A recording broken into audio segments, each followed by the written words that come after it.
Who is down on the farm today? It's Guy Shrubsole and Jeremy Clarkson. Do you remember Clarkson saying this at a farmers' protest?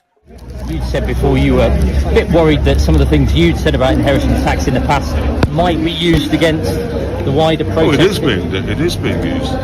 You know, I said, but the only reason I said that is because I actually bought the farm because I wanted to shoot. But you can't go around saying, "Oh, I wanted to shoot," because then you get shouted at by animal enthusiasts. So remember that he bought the farm so he could shoot a gun. Now here's author of Lie of the Land, Guy Shrubsole, talking about landowners who seem to be masquerading as farmers and the sheer scale of the land that they own.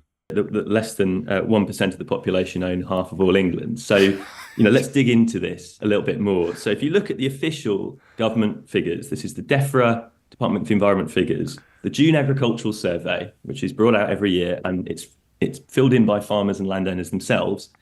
You find that there's about 100,000 farms in England, and almost 60% of those farms are below 123 acres in size, 60% of them.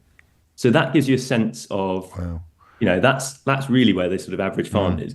At the other end of the scale, again, looking at these official stats, you can see that half the land in England is controlled by just 25,000 estates and agribusinesses.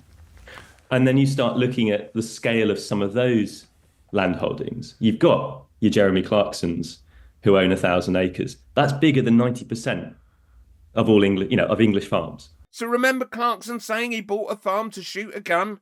His farm is 1,000 acres. But it gets worse when we look at other farmers, or should I say landowners. Right, you've got the head of the Country Land and Business Association who was marching alongside Jeremy Clarkson yesterday, Lady Victoria Vivian. She owns a 1,000-acre estate in Cornwall.